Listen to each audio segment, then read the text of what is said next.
Imagine a world where the internet, electricity, and basic medicine suddenly disappear. Thousands of people suddenly forget how to build tall buildings or purify water. This is exactly what happened 1,500 years ago when the great Roman Empire collapsed. A vast civilization vanished into the darkness, taking with it technologies of an incredible level. Today, we quite rightly call this grim period the Dark Ages. It sounds like the plot of a post-apocalyptic TV series, but it is absolutely true. Ancient Rome offered its citizens a level of comfort that medieval kings could only dream of. Ordinary city dwellers had clean streets, accessible hot water, and sturdy multi-story buildings. Then, all this wealth of knowledge was ruthlessly destroyed and forgotten for centuries. And this is where it gets really interesting, because we are still amazed by the scale of these losses. The barbarians did not merely destroy the statues and burn the libraries of the great city. They disrupted the functioning of the highly complex infrastructure networks that sustained the empire. Without regular maintenance, these ingenious mechanisms quickly turned into piles of useless stone. The survivors had to revert to primitive agriculture and the construction of wooden huts. The Roman ruins began to seem to them like the creations of mythical giants rather than ordinary people. Modern engineers often scratch their heads when studying ancient blueprints and structures. We were only able to replicate many of their technologies in the 19th or 20th century. The Romans solved the most complex problems using simple yet ingenious physical principles. They knew nothing of electricity, yet they created machines that operated with incredible efficiency. And the most frightening thing is that all of this was lost in literally a single generation. Let's think for a moment about how human progress actually works. We tend to think that science always moves forward, from the simple to the complex. But the fall of Rome proves that technological evolution can easily turn into brutal regression. A single unfortunate turn of events can set humanity back 1,000 years. This is a terrifying lesson that history teaches us with icy calm. But let's move on to specific examples so you can grasp the scale of the tragedy. We'll talk about 7 inventions that made the Romans' lives similar to ours. Today, these things seem like the absolute norm to us. We can't imagine daily life without them. But to a resident of medieval Paris or London, they would have seemed like real magic. Get ready to be amazed, because some of these facts sound simply unbelievable. The Roman state invested enormous resources in the development of public infrastructure. The emperors understood that a well-fed and clean citizen rebels much less often. Therefore, engineers were given unlimited budgets for their most daring projects. They experimented with materials, the physics of water, and architectural forms around the clock. The result was an empire that functioned as a single, gigantic mechanism. By the standards of the ancient world, Rome was the true Silicon Valley of its time. The best minds from Greece, Egypt, and the Middle East flocked here. They exchanged ideas, improved upon old concepts, and created entirely new standards of living. The state generously rewarded any innovations that benefited the army or the economy. That is precisely why the technological leap of that era still commands respect today. When the empire began to fall apart at the seams, complex systems were the first to suffer. Thousands of skilled workers and engineers were needed to maintain the aqueducts and roads. As soon as funding dried up, these vast crowds of specialists simply scattered in search of food. Machinery ground to a halt, pipes became clogged, and the recipes for unique materials were lost forever. Darkness descended upon Europe quickly, quietly, and with utter ruthlessness. Let's start with the most fundamental invention upon which the entire empire literally rested. Roman concrete, or opus caementicium, was a true technological marvel of antiquity. Modern concrete begins to crack and crumble after just 50 or 100 years. Roman ports and massive domes have stood undisturbed through rain and waves for over 2 millennia. It sounds like some kind of magic, but behind it lies a brilliant chemical calculation. The secret lay in the addition of a special volcanic ash called pozzolan. The Romans extracted it from the slopes of Vesuvius and mixed it with lime and seawater. Modern chemists have discovered that this mixture triggers a unique crystallization reaction. When a crack appears inside such concrete, water penetrates it and dissolves the minerals. As a result, the crack literally heals itself, making the structure even stronger. Today, scientists call this property self-healing, and it is considered cutting-edge technology. The Romans simply used this method every day to build their massive ports. My knees start to ache when I imagine how they mixed all of this by hand. They didn't know the formulas at the molecular level, but they perfectly understood the practical result. It was an ancient analog of nanotechnology, created with the help of simple shovels and carts. But it gets even more interesting when you consider the scale of this concrete's application. It was thanks to this concrete that the Romans were able to build the Pantheon with its massive unreinforced dome. To this day, this dome remains the largest structure of its kind in the world. Modern builders would not dare to erect such a structure without powerful steel reinforcement. But ancient engineers simply poured the right mixture and went down in history forever. After the fall of Rome, the secret of pozzolan concrete was instantly forgotten by medieval builders. Instead, people began using brittle lime mortar and ordinary, uneven stones. Because of this, medieval castles were constantly in need of repair and often crumbled over time. For 1,000 years, Europe was unable to create a material that even remotely resembled the Roman one. Humanity forgot the perfect recipe and effectively reverted to building with mud and sticks. It wasn't until the 19th century that engineers rediscovered Portland cement, which brought back monolithic construction. But even it lacks the same self-healing properties as the ancient original. Seawater rapidly erodes modern concrete, causing corrosion of the internal steel reinforcement. Yet Roman piers still stand in the Mediterranean Sea, growing only harder. The ocean literally works in their favor, transforming the ancient mortar into a monolithic, indestructible rock. Why did the Romans need such a strong and durable building material in the first place? The answer is simple. The empire needed to quickly build reliable infrastructure in the conquered territories. Concrete allowed them to build bridges and massive aqueducts under any conditions, even underwater. It was a rapid deployment technology, vaguely comparable to modern 3D printed buildings. You arrived, poured the formwork, waited a couple of weeks, and you had a completely reliable fortress ready to go. Medieval stonemasons spent decades building a single Gothic cathedral. The Romans built entire cities from scratch in a matter of years thanks to their concrete technologies. This radically changed the economy, logistics, and the speed at which civilization spread to new lands. Your modern mortgage takes longer to pay off than it took the Romans to build a massive amphitheater. Speed and uncompromising quality were the top priorities of the ancient construction industry. Imagine the utter amazement of the barbarians who wandered among these colossal concrete ruins. They genuinely did not understand how it was possible to cast stone into the desired shape without the aid of powerful magic. To them, the Pantheon, or the Colosseum, were akin to alien spaceships that had fallen from the heavens. It was precisely because of this profound misunderstanding that countless legends about ancient sorcerers and giants arose.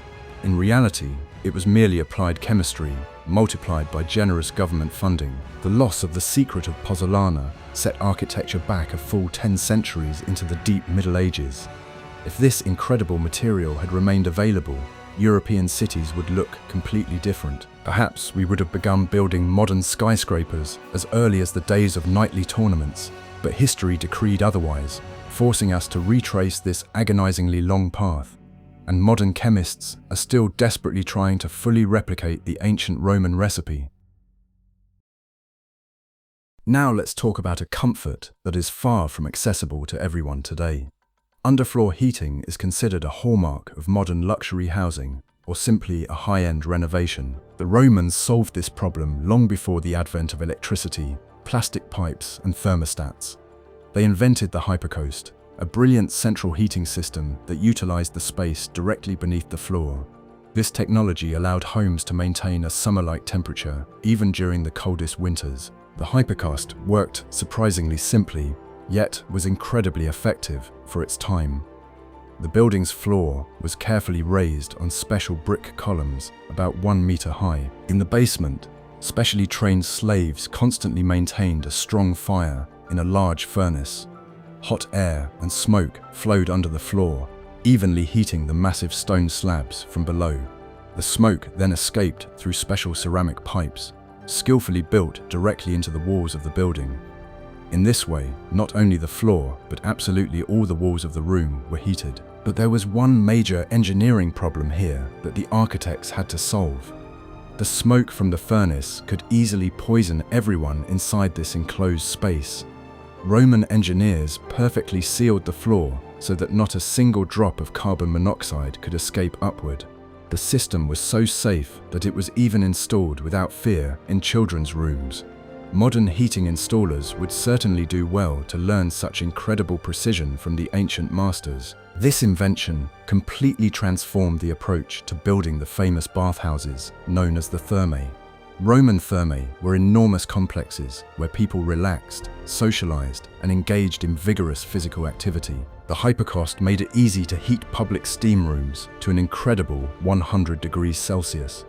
People walked on the scorching hot floor in special wooden sandals to avoid burning their feet. Essentially, it was a giant public sauna the size of a modern large shopping mall. Why waste so much firewood and physical effort heating ordinary stone floors? The answer lies in the Roman cultural obsession with absolute comfort and daily cleanliness. The empire gradually expanded northward, where the climate was harsh, damp, and very cold. Legionnaires in Britain or Germany had absolutely no intention of freezing in their luxurious villas. They brought the Hypocaust with them to recreate the warm Italian summer in any cold place. When the empire collapsed, the complex Hypocaust system instantly became useless to anyone. Its stable operation required a constant supply of firewood and very cheap labor. Medieval lords simply could not afford such a luxury in their huge, cold castles. They huddled pitifully by open fireplaces, which barely heated just a couple of meters around them. In the rest of the vast hall, drinking water in jugs could easily freeze in the winter. Your modern central heating radiator works on almost the same physical principle.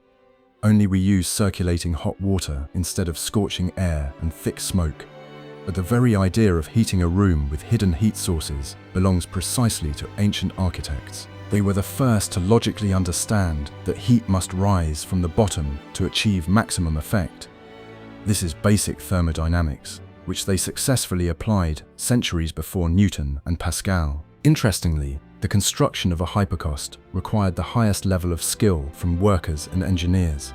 It wasn't enough to simply stack bricks in a pile and build a large fire under the stone floor. It was necessary to precisely calculate the draft, the thickness of the slabs, and the correct placement of the hidden exhaust pipes. The slightest error led either to a terrible fire or to mass carbon monoxide poisoning of the residents. It was precisely the loss of this engineering knowledge that made the restoration of the technology impossible during the harsh Middle Ages. Today, we spend enormous amounts of our own money to pay heating bills during the harsh winter. The Roman elite elegantly solved this problem at the expense of state-owned forests and hard slave labor. Yes, from a moral standpoint, their methods were absolutely unacceptable to our modern society. But from a purely technical perspective, the Hypocaust was an unquestionable masterpiece of energy efficiency and human comfort. It transformed cold stone boxes into cozy homes where one could walk barefoot in peace. Imagine a wealthy 17th century London aristocrat shivering with cold in his enormous mansion. He was fabulously rich, but physically unable to afford such a luxury as a warm floor. The technology had been forgotten so completely that it seemed like a ridiculous invention from ancient dusty fairy tales. It was not until the late 19th century that central heating began to slowly return to European homes. 1,000 years of freezing feet and constant colds. That is the true price of the loss of Roman engineering knowledge. If you truly believed that heated floors were the height of luxury, then listen closely. The Romans didn't just love warmth, They adored constant access to clean, fresh water. In the empire's major cities, there was a vast, intricate network of lead and ceramic pipes. But the most astonishing thing is that these pipes supplied not only cold, but also hot water around the clock. Yes, in the homes of wealthy citizens, warm water could flow freely from elegant bronze faucets. How did this even work without modern electric water heaters and powerful gas heaters? It all came down to a brilliant combination of furnaces and a system of huge copper boilers. Several tanks were carefully placed above the red-hot furnace, each at a different height. The bottom cauldron was constantly boiling, the middle one was warm, and the top one remained completely cold. Water circulated between them solely due to a simple physical difference in the density of the liquid. Modern qualified plumbers call this the thermosiphon effect, and it works flawlessly. The Romans actively used it in their giant public baths and private country villas. When you turned on the faucet, the system automatically mixed scalding hot water with ice-cold water. You got the perfect, comfortable temperature for washing right in your own luxurious bedroom. It sounds like magic, but it was just strict physics, brilliantly applied in practice. But here's what really blows your mind when you take a closer look at their ancient plumbing system. They had standardized pipe diameters that were manufactured on a massive industrial scale. If a pipe broke, a plumber could simply go to the market and buy an identical replacement. They had full production standardization 2,000 years before the global industrial revolution. It was an incredible level of organization that Europe was only able to achieve again in the era of advanced capitalism. Of course, the Roman hydraulic system had one very serious and dangerous flaw. Many pipes were made of toxic lead because of its exceptional softness and natural flexibility. Some historians even blame lead for the gradual madness of the Roman emperors and the collapse of the state. However, calcium from the hard Roman water very quickly coated these pipes with a thick layer on the inside. This natural limescale reliably protected people from direct contact with the deadly lead. When the barbarians cut the aqueducts that supplied Rome, this entire complex system died instantly. Hot water ceased to flow forever, and the pipes were gradually stolen for valuable scrap metal. The great city, which once consumed millions of liters of water a day, rapidly dried up. Medieval people returned to heavy buckets, deep wells, and dirty puddles in the streets. Taking a warm bath became a luxury, available only on the most important church holidays. Your morning routine, with a comfortable hot shower, is a direct legacy of ancient engineers. The only difference is that our water is heated by a municipal power plant, while theirs was heated by powerless slaves. But the very concept of a pressurized water supply system was brought by them to absolute technical perfection. Faucets, valves, and gate valves. Archaeologists find all of these in vast quantities during excavations in Pompeii. These parts look so modern that they could easily be mistaken for parts from a hardware store. Think about this amazing fact the next time you wash your hands at the sink. For an entire millennium, people couldn't even dream of such an incredibly mundane thing. The French kings at Versailles suffered from appalling unsanitary conditions and a complete lack of sewage systems. Their magnificent palaces smelled so bad that they had to use liters of expensive perfume every day. An ordinary Roman peasant from the 1st century would have been horrified beyond description by such savage conditions. A system of uninterrupted water supply required a perfect understanding of hydraulics and mathematical gradients. Water had to flow under its own weight for tens of kilometers without any pumps. Engineers used tools like the horoscope to calibrate the perfect angle of inclination for each aqueduct. The loss of this vital mathematical knowledge turned the aqueduct from reality into an unattainable myth. It wasn't until the 19th century that modern metropolises began building something similar for their citizens. The return of hot water systems became a vivid symbol of a new era of enlightenment and rapid industrialization. But we simply retraced the arduous path that the clever Romans had already paved for us. Their copper boilers and bronze faucets waited a long time to be rediscovered in the cold dust of the centuries. This serves as an excellent reminder of just how fragile our domestic comforts really are. One historical cataclysm, and we'll be doomed to heat water in a pot over a campfire once again. Now, let's turn to the things that literally and daily determine matters of life and death. War was Rome's main profitable business, and soldiers were its most valuable and costly resource. Losing an experienced, battle-hardened legionary over a scratch was economically unprofitable for the vast empire. Therefore, the Romans created a system of field medicine that was centuries ahead of its brutal time. Their military doctors performed miracles that seemed like impossible black magic to medieval physicians. The Roman legions had special medical units and advanced field hospitals, valetudinaria. These were huge tent complexes with comfortable operating tables and always clean bandages. The tools of a Roman surgeon amaze even the most skeptical modern doctors. Scalpels, forceps, retractors, and vascular clamps. All of these were made of high-quality bronze. Their set of instruments differed little from what top surgeons use today. But here's what really sounds like science fiction for the grim and savage ancient world.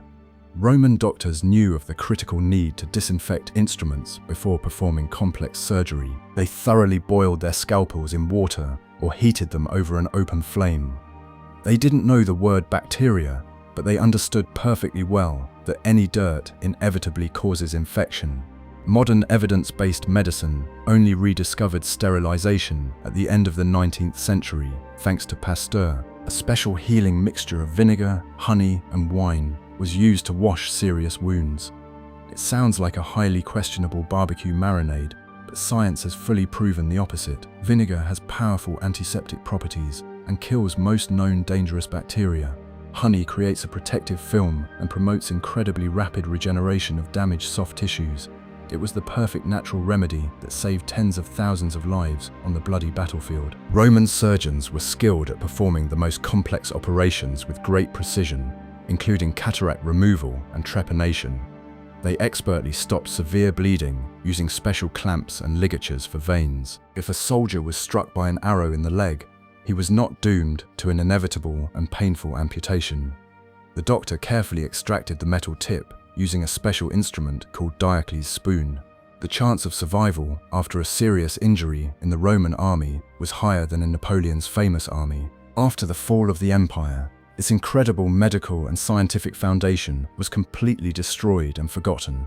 The church strictly forbade autopsies, and medical knowledge was replaced by prayers and useless bloodletting. If you were accidentally wounded by a sword in the Middle Ages, your chances of survival were virtually zero. At that time, surgeons were ordinary street barbers who cut into people without any reliable anesthesia. Instead of sterile vinegar and healing honey, wounds were often and mercilessly cauterized with boiling oil. The survival rate of wounded soldiers plummeted to catastrophic levels across a devastated and filthy Europe. Soldiers died far more often from gangrene and sepsis than from the enemy's weapons themselves. Field hospitals had completely disappeared, as had organized medical services in any European army. No one boiled their instruments anymore, considering it a foolish and pointless waste of precious time. For a millennium, people died from common infections while Roman scalpels quietly rusted in the ground. Modern tactical field medicine is, in many ways, returning to the old Roman gold standards. Evacuation from the battlefield, first aid within the golden hour, highly specialized military surgeons. All of this was conceived, implemented, and successfully tested as far back as the reign of the great Emperor Augustus. They cynically understood that a trained veteran was too valuable to be left to bleed to death. It was a cold, pragmatic calculation that ultimately led to the saving of countless lives. Interestingly, respected doctors in Rome were often ordinary slaves from conquered Greece. But thanks to their unique skills, they quickly gained their long-awaited freedom and the respect of society. The profession of military surgeon was prestigious, and their knowledge was carefully passed down from generation to generation. The loss of this unbroken chain of knowledge was a true catastrophe for all of Western civilization. Humanity had to learn from scratch how to suture wounds and stop arterial bleeding on the battlefield. Today, when we see a well-equipped intensive care unit, we rarely think of the distant past. But the foundation of this systematic approach to saving lives was laid in Roman tent camps. They proved that a systematic scientific approach triumphs over chaos, even on the bloodiest battlefield, and it is a great pity that their ingenious methods were irretrievably forgotten for a full 1,000 years. We paid for this historical amnesia with millions of senseless deaths during the Dark Ages. Let's talk about what firmly bound all these incredible wonders of antiquity together. I'm talking about the famous Roman road network, which entwined all of Europe in a dense web. We've all heard the famous saying that all roads lead to Rome. This was not just a beautiful poetic metaphor, but a dry logistical fact of the time.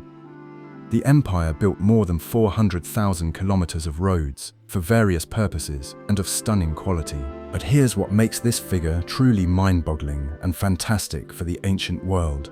About 80,000 kilometers of them were sturdy, perfectly paved stone roads. They were not simply built by laying cobblestones on land hastily cleared of bushes. A Roman road was a highly complex, multi-layered structure of crushed stone, sand, and durable concrete. The thickness of such a massive engineering structure could easily reach 1.5 meters in depth. Why did they expend such colossal effort on building ordinary, mundane transport routes?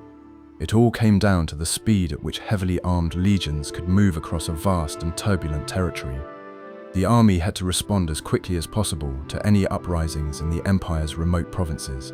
On a good, smooth road, a legion could march up to 40 kilometers a day without tiring. In addition, level roads stimulated trade and the incredibly rapid delivery of important state correspondence. Roman engineers fanatically avoided curves and sharp turns when designing their routes. They laid out roads in a perfectly straight line, completely ignoring the complex natural terrain. If a massive rock stood in the way, they methodically blasted a tunnel through the solid stone. If there was a sticky swamp, they built a long wooden bridge or piled up a massive earthen embankment. A straight path was always considered the most efficient way to reach the final destination of a journey without delays. The construction was carried out with an incredible margin of safety, designed to ensure centuries of flawless operation. The top layer was made of tightly fitted polygonal basalt or heavy limestone slabs. The road had a slightly convex profile so that rainwater would quickly drain into deep-side ditches. Thanks to this, couriers and heavily laden merchants did not get stuck in the mud even after the heaviest downpours.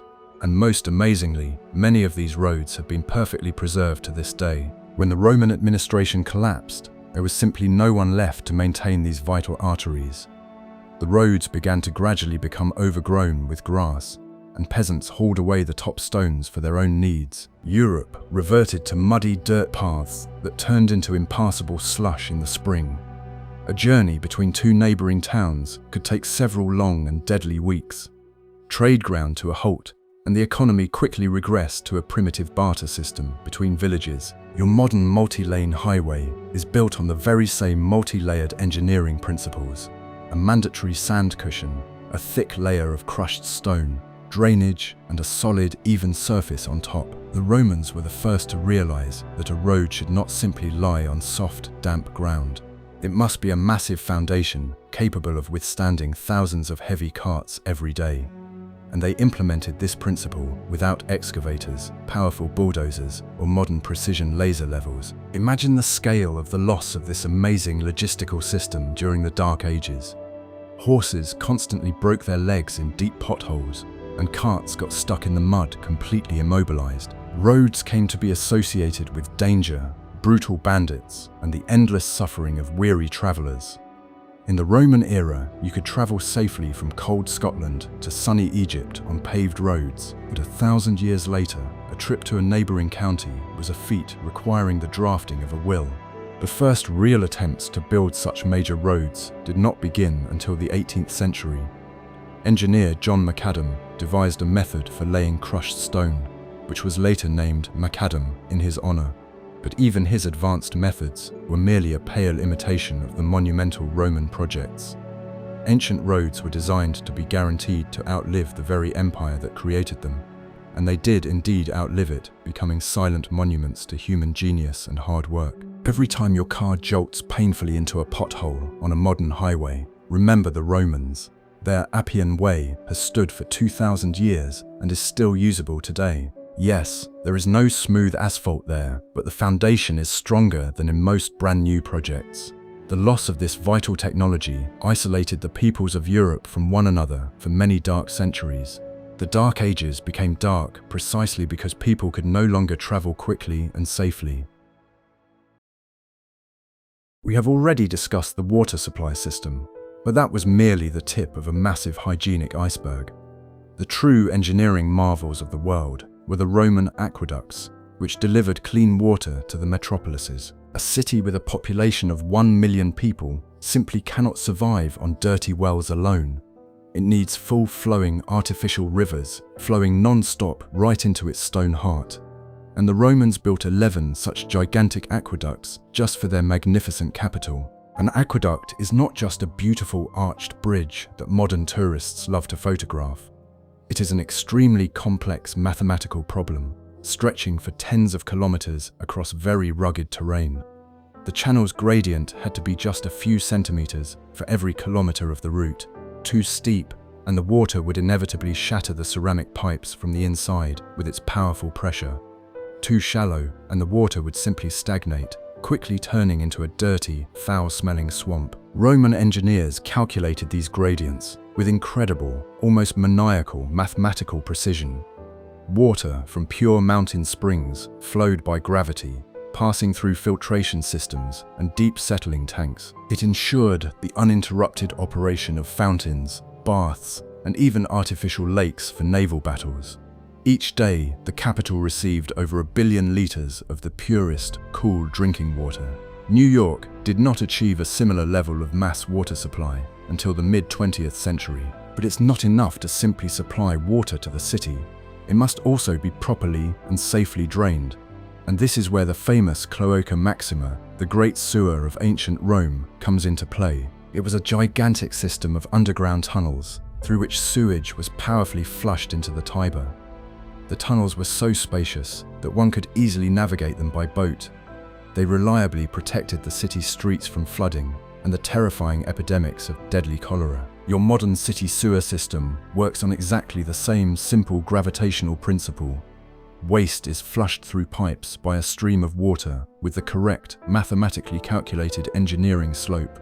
The Romans were the first to realize the importance of mass sanitation for the survival of a huge, densely populated city. They built impressive public toilets where a stream of water constantly flowed to flush away waste. Yes, there was no privacy, but there was ideal epidemiological safety for the citizens. When the savage barbarians laid siege to Rome, their first act was to destroy the high arches of the aqueducts. Without a fresh water supply, the city of 1 million people rapidly turned into a giant death trap. The sewers became clogged, the streets filled with mud, and disease mercilessly decimated what remained of the population. People began drinking water straight from the polluted river, causing mass fatalities from poisoning. The once brilliant sanitation system collapsed, leaving behind only stinking, lifeless ruins. Throughout the Middle Ages, European cities were literally drowning in their own filth. Pails of waste were dumped directly from windows onto narrow cobblestone streets without any qualms. In London and Paris, an unbearable stench hung in the air, and horrific plague epidemics killed millions of people. People had forgotten that diseases arose from monstrous filth, not from the mythical wrath of the heavens. They prayed fervently for salvation, wading knee-deep in rotting waste and dead rats. It took a full 1,000 years for humanity to start building proper underground sewers again. Only the Great Stink in London in the 19th century finally forced the authorities to act. They hired engineers to create a system that the Romans considered the most basic standard. We are so proud of our modern sewage treatment plants and clean city streets, yet we have merely struggled to reclaim what we so foolishly lost during the Dark Ages. During excavations of ancient cities, scientists often find lead pipes bearing the personal marks of the craftsman. A special ministry with a huge staff of qualified employees was responsible for maintaining the water supply system. They regularly cleared the channels of silt and promptly repaired leaky sections of the network. It was a powerful state apparatus dedicated to maintaining the cleanliness and health of the entire nation, an apparatus that broke down solely due to a political crisis and a complete lack of funding. Today, the remains of the aqueducts stand alone against the beautiful landscapes of Italy, Spain, and France. They look like the skeletons of giant prehistoric animals washed up on a green shore. These stones silently remind us of the extreme fragility of any great and complex civilization. Hygiene and sanitation are not a gift from the gods, but the result of hard engineering work. And the loss of that work once nearly cost Europe its complete and final extinction. Now let us turn to a technology that could have radically altered the course of all human history. We are accustomed to thinking that the mass mechanization of labor began only in the 18th century, but the Romans came to the threshold of a true industrial revolution with the help of water power. They created gigantic complexes of water mills for the industrial processing of grain and stone. These were true ancient factories, operating without a single drop of oil or coal. The most striking example is the stunning Barbegal complex in the south of modern-day France. It was a complex cascade of 16 enormous water wheels built on a steep hill. Water from the aqueduct rushed down from above, turning each wheel in strict sequence. This ancient complex ground 4.5 tons of flour on an average day. That was enough to feed more than 12,000 people without heavy manual labor. Why did the Romans even need such complex industrial solutions back in those days? The fact is that feeding a huge army by hand was simply too expensive. Slaves could turn the millstones, but the mechanisms did it much faster and much cheaper.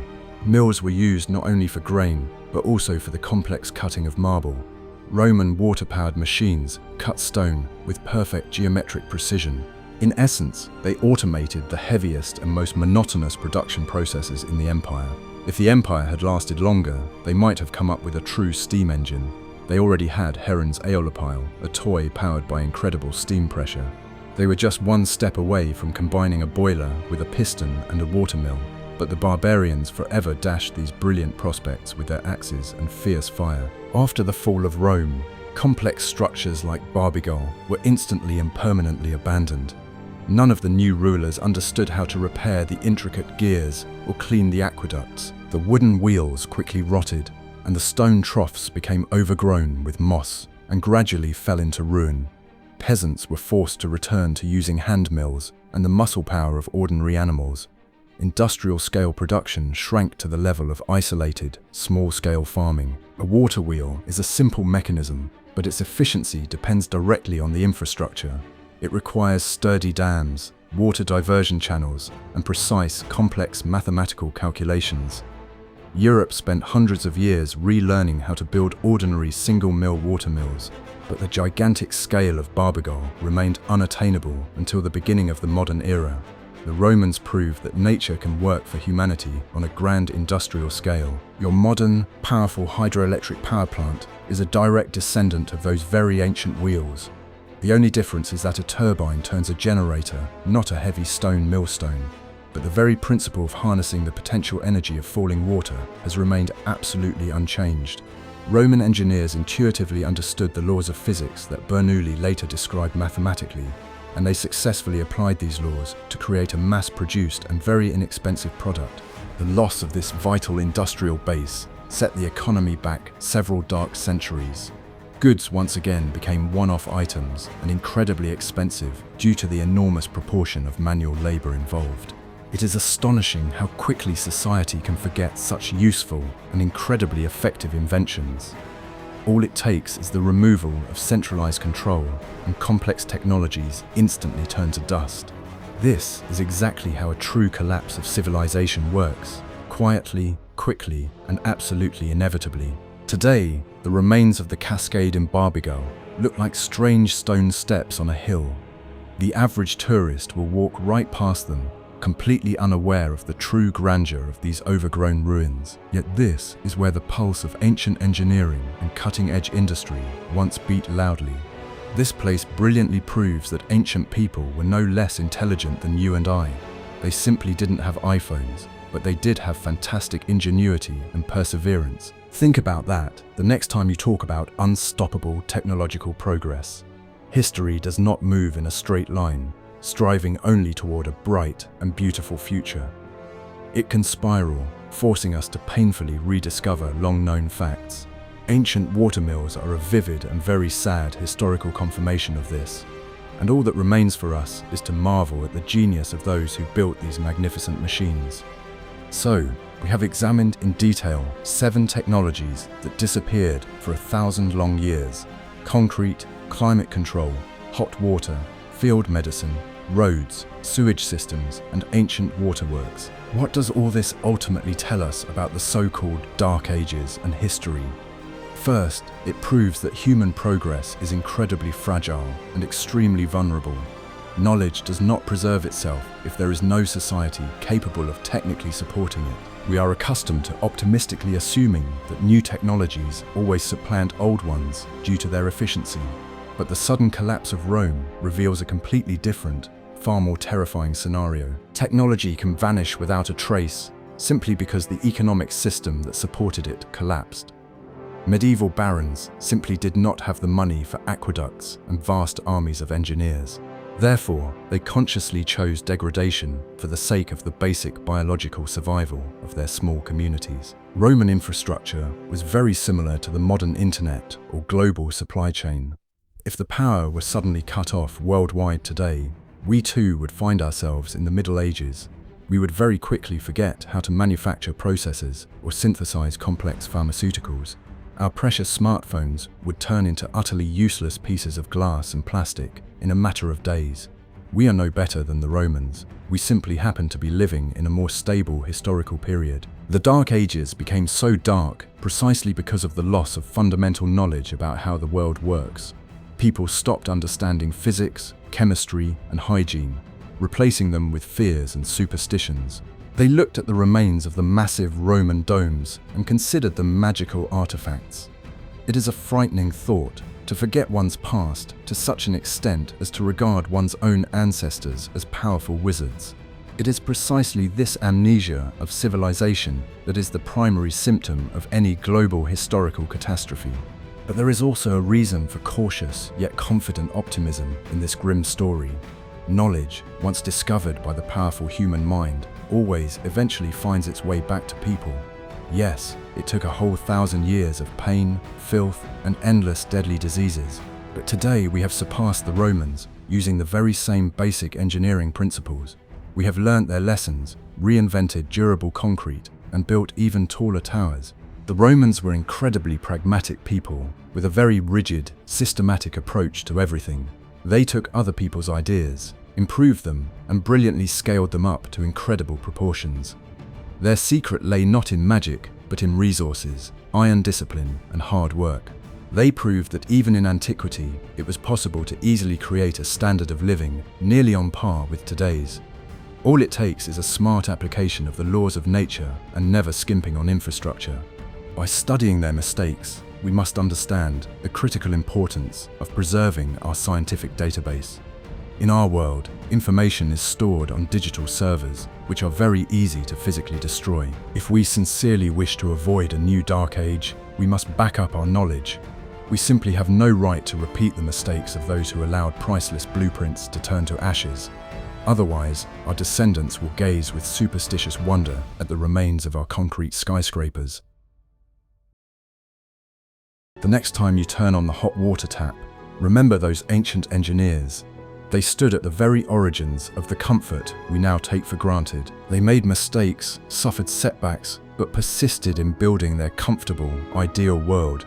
Their empire collapsed, but their ideas survived even the darkest night in history. These brilliant ideas lay dormant beneath the earth for a long time, waiting for the hour of their triumphant return. Our modern world is firmly built upon a foundation laid more than 2,000 years ago, and we have a duty to respect that foundation, fully understanding the immense complexity of its creation. History loves to play cruel jokes on human pride, tearing down even the strongest and mightiest walls. But it also always gives us a chance to start over, having become much wiser and stronger. Rome fell long ago, but its engineering genius remains with us forever, carved in stone. I hope this journey into the past has made you look at the things you take for granted in a new light. We are surrounded by an invisible, yet magnificent history that works for us every single day. Appreciate this comfort, For once upon a time, an incredibly high price had to be paid for it. Subscribe, leave comments, and share your thoughts on these forever lost wonders. See you soon for new dives into the darkest and most amazing secrets of our shared past.